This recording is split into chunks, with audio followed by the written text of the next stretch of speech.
Assalamu alaikum, dear student, respectable guardian, and my beloved colleague and teacher who are watching my video. I welcome everybody. I am MD Habibur Rahman, assistant teacher of Azad Chaudhary Academy, Ramda Bazar, Biani Bazar, Sylhet. Dear my student, I present a nice class for the class 9 and 10. This class is very important for you. So dear my student who are watching my video, please share the class to your nearest and dearest friends. So dear my student, I do not late a little because I am ready for the class. So dear student, let's start our class. So dear student, we see a picture in the skin. We like the baby because it is innocent. Actually, আমরা শিশুদেরকে অনেক ভালোবাসি কারণ তারা নিষ্পাপ।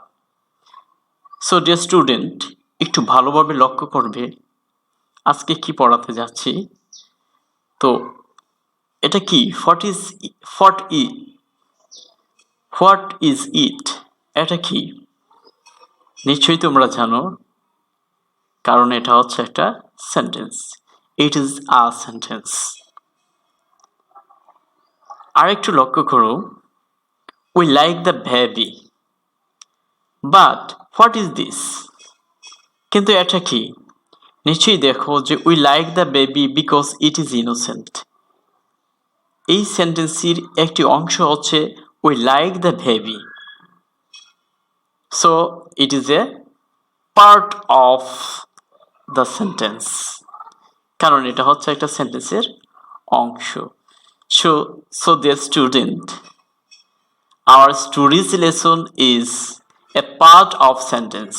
That means clause. Dear student, what is clause?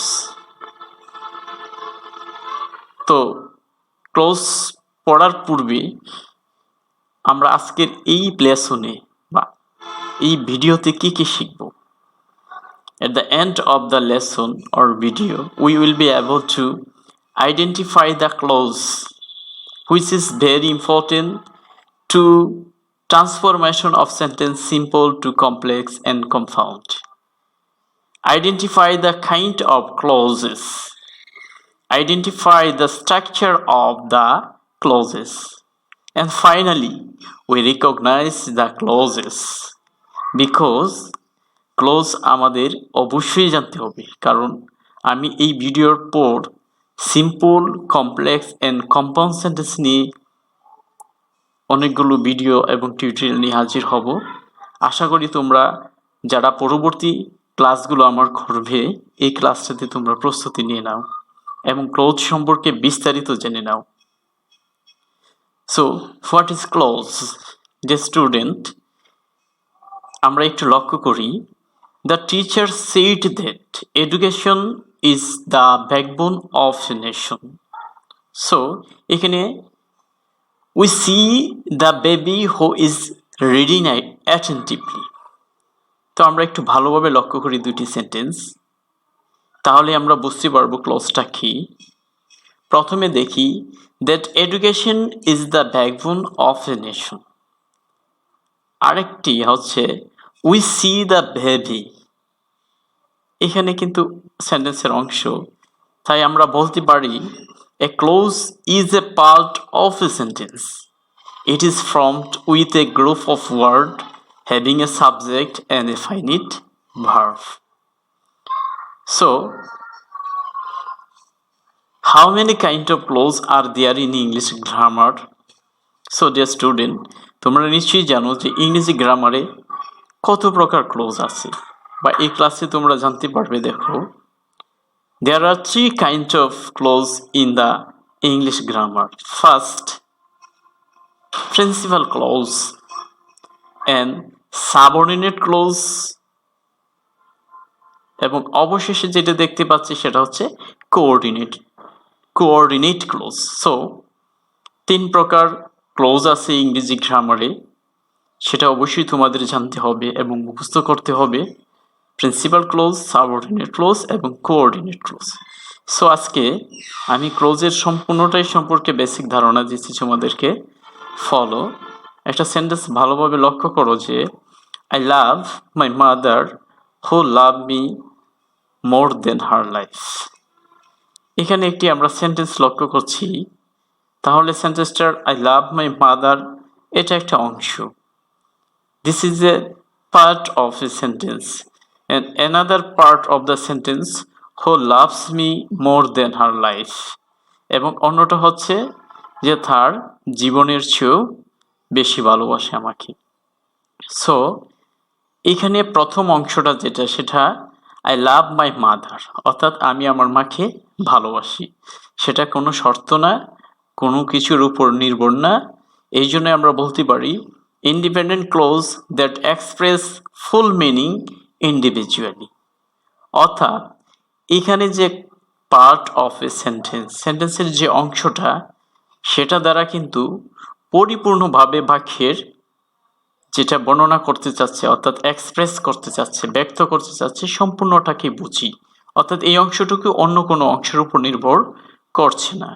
Another part of sentence we can see, দেখি আমরা, অন্যটা হচ্ছে হু love me more than her life, অর্থাৎ অন্য অংশটুকু হচ্ছে যিনি আমাকে তার জীবনের চেয়েও বেশি ভালোবাসেন। অর্থাৎ যিনি মানে অবশ্যই মাই মাদার, প্রথম ক্লোজের উপর নির্ভর করতে যাচ্ছে। তাহলে আমরা বলতে পারি dependent close that express unclear meaning individually. অর্থাৎ ডিপেন্ডেন্ট ক্লোজ যখন কোনো কিছু ব্যক্ত করে সেটা কিন্তু পরিষ্কার না, সেটা অন্য আরেকটি অংশের উপর বা কতগুলো গ্রুপের উপর নির্ভর করে সেটা বুঝতে। সো ডিয়ার স্টুডেন্ট, তোমরা অবশ্যই the basic different of principal clause and subordinate clause সম্পর্কে তোমরা বা ডিপেন্ডেন্ট ক্লোজ সম্পর্কে ধারণা পারতে পারছো। তাহলে so it is A principal clause, যেটা অন্য ক্লোজের উপর নির্ভর করে না সেটা হচ্ছে principal clause,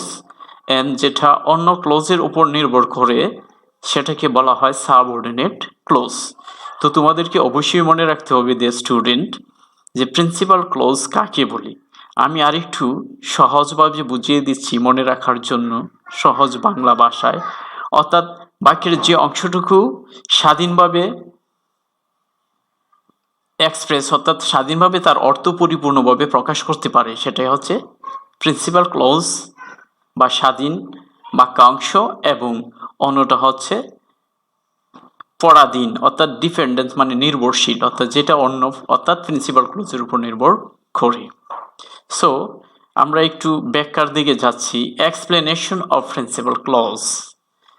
I love my mother, আমি আমার মাকে ভালোবাসি। লক্ষ্য করো, আই